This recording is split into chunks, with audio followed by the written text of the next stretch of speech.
In this video, I'll be talking about the motion of a projectile when it is fired horizontally from a height.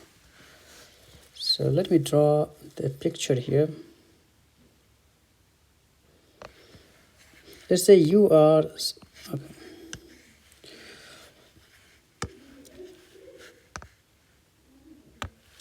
let's say you have a projectile and you fired the projectile horizontally from this point. Okay. And it is fired horizontally, and this is the ground here.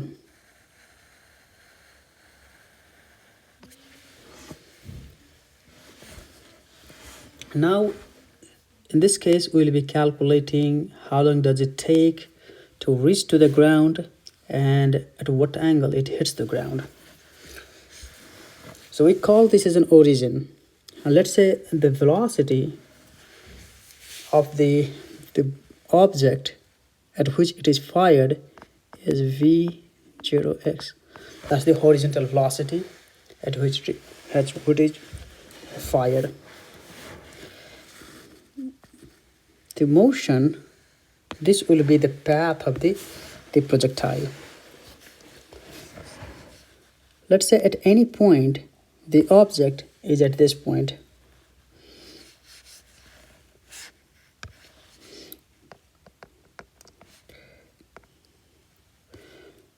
We assume the location is xy.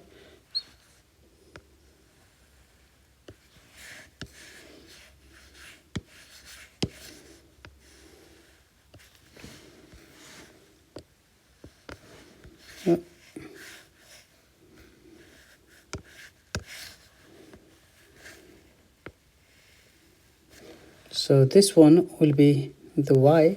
We assume this is an origin. So this distance is x and this is y.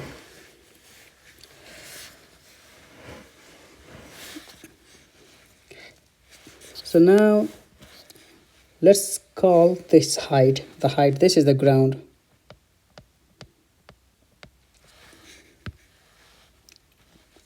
The height of the building or tower from which you fired is h.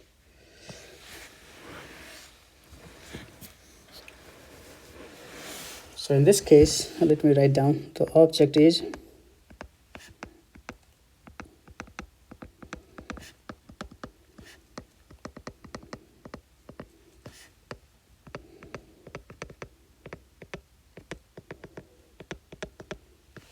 horizontally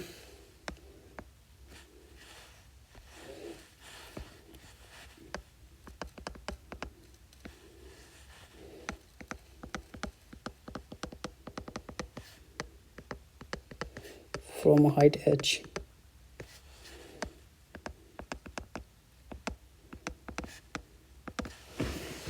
Right. So the force of gravity is acting only along the vertical motion. So force on this particle over here is acting only along this motion here in the vertical motion. There is no force acting along the x-axis. All right. What does that mean? That means the horizontal velocity at each point is exactly the same. What is changing is the vertical velocity. As the particle is falling freely under gravity, its velocity will keep increasing along the vertical motion, while the horizontal velocity at each point will be exactly the same. So it doesn't matter whether you take it this point, or here, even here. The horizontal velocity will be exactly the same, which is v0x. But the vertical velocity will keep increasing. So let me call that velocity as vy, or at this point as vy.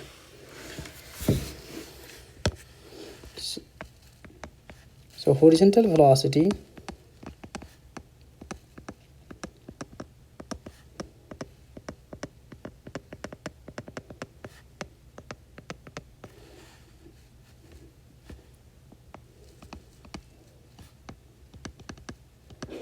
So it does not change. So that means the acceleration along the horizontal axis or along x-axis is 0. There is no acceleration because the velocity is constant. So now let's first calculate how long does it take for the particle to reach from this point to this point. Okay, let's calculate that one. The time to reach to the ground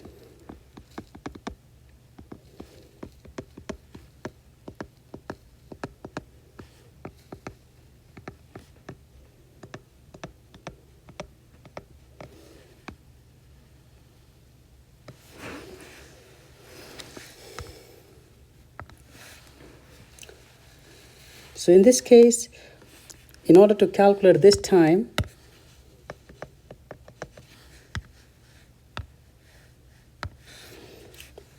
we'll be talking about the motion along the y-axis.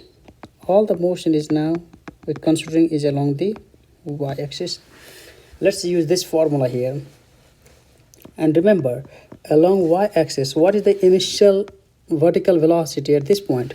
There is no initial vertical velocity. The only velocity is along the x-axis. There is no velocity at this point along the x-axis. So v0 y is 0. That is initial vertical velocity is 0.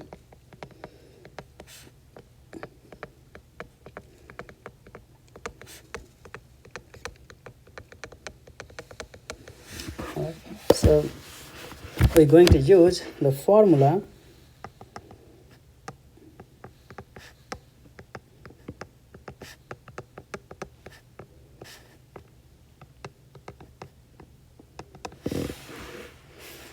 so in this case the s is the vertical height.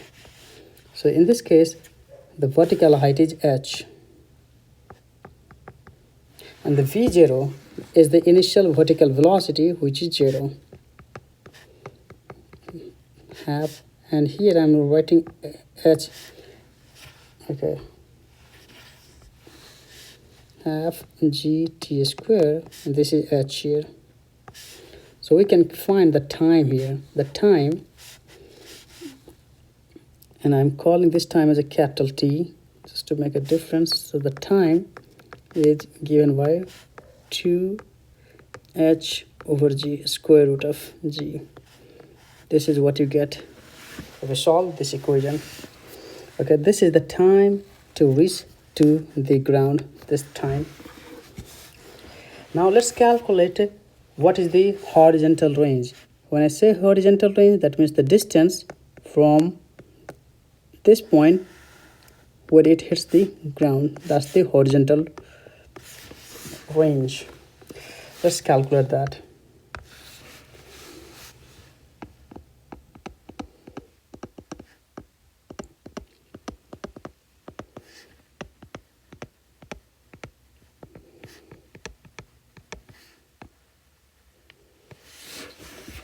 For this one, we're using the motion along the x-axis. Along x-axis. So our motion, all the parameters we choose here will be along the x-axis. I'm going to use the same formula, t plus half at square. Okay, now along x-axis,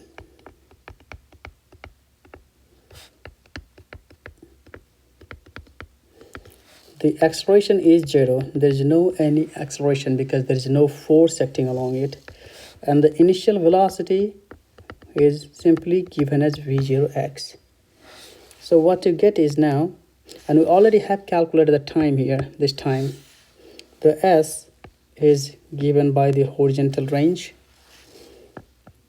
This is the initial horizontal velocity, which is v0x. And the time is given by 2h over g. as there is no acceleration, this term would be 0.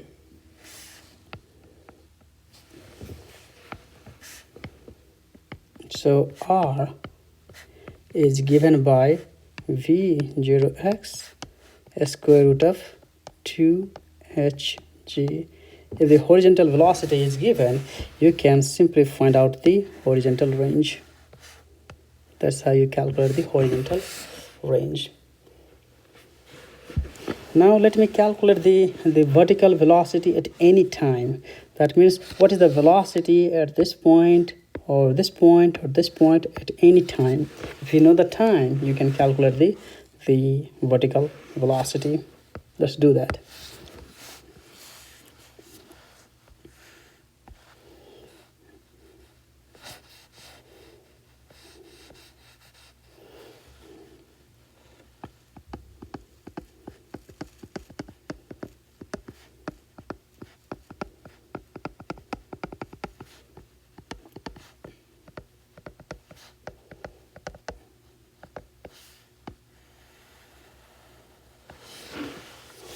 Vertical velocity at any time t. Okay, so how do you calculate this one?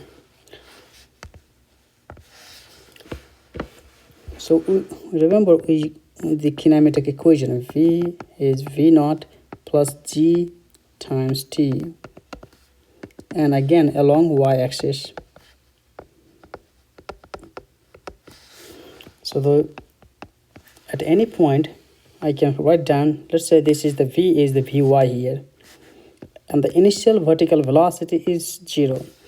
Remember, when the projectile is fired, we fire horizontally, so there is no component along the y-axis or along the vertical axis. So the initial vertical velocity is 0 plus g times t, and this time is at any point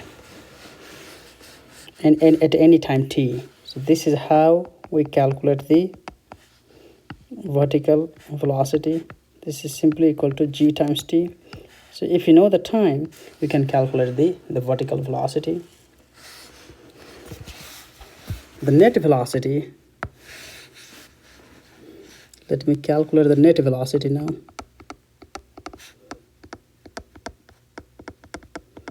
The total velocity at any time or at any moment or at any point. Let's go back at this picture here. At any point, the object has two velocity. One is the horizontal velocity and the other is the vertical velocity. The horizontal velocity is constant, which is given v0x, but the vertical velocity is changing, the vy. So the total velocity is given by, this gives you the magnitude of the total velocity.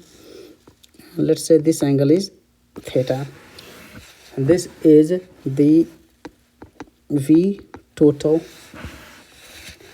So the total velocity is simply given by, if you look at this triangle, how do you calculate this triangle here? This triangle, this is the horizontal velocity, this is the vertical velocity. So the total velocity would be equal to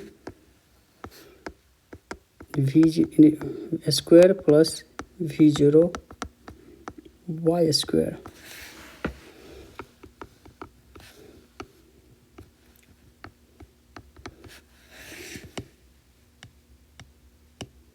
So the total velocity can be given by, because we know the horizontal velocity is given and the vertical velocity is given by g times t. So this is the total vertical velocity at any time. We can also calculate this angle theta here too. How do you calculate the angle?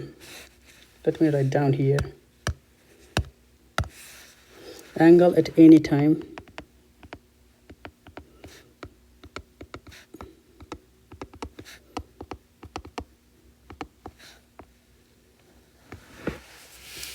So if you look at this triangle, again this triangle here, the tangent theta is given by vertical velocity divided by the horizontal velocity.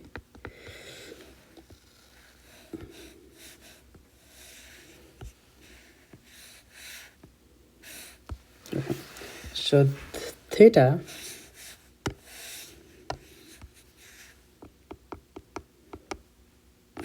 at any time would be equal to tangent inverse the vertical velocity divided by the horizontal velocity. That's how you calculate the angle at any time t. Okay, so I do not want you to memorize all the formula, so all you starts from this kinematic equations and starts calculating all the other quantities that you do not know. So do not memorize this formula.